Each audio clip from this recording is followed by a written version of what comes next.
Honig v. Doe is a landmark U.S. Supreme Court case that changed how schools handle discipline for students with disabilities. The central issue was whether schools can expel a student for behavior that's directly related to their disability.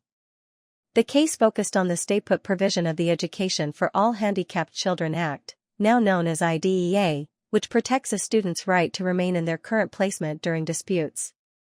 The court ruled that schools cannot remove students with disabilities for more than 10 days without due process if the behavior is linked to their disability. This decision reinforced students' rights and emphasized the need for fair, legally compliant disciplinary actions. John Doe was a student at the Louise Lombard School, a center for children with disabilities. Due to his disability, Doe struggled with impulse control. On November 6, 1980, after being teased by another student, he reacted by choking the student and breaking a school window. He was suspended pending expulsion. When his protest was ignored, Doe filed a lawsuit under the Education of the Handicapped Act, now the IDEA. Jack Smith, another student with a similar disability, was also suspended indefinitely for disruptive behavior.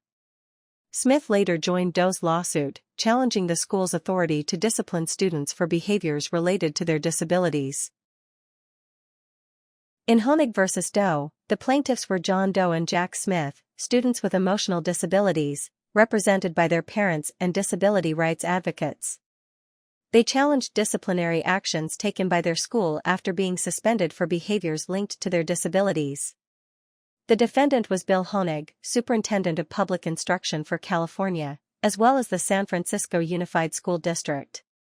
The case originated in the lower courts, but due to its significant implications for students with disabilities and school discipline policies, it ultimately reached the U.S. Supreme Court, where it became a landmark decision in special education law.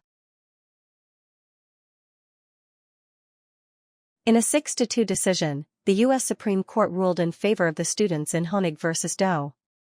The court declared that schools cannot unilaterally expel students with disabilities for behavior caused by their disability without due process.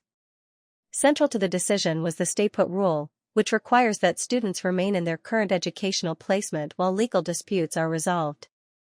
This ruling significantly strengthened the Individuals with Disabilities Education Act, or IDEA, by requiring schools to determine if a behavior is related to a student's disability and to follow proper procedures before taking disciplinary action.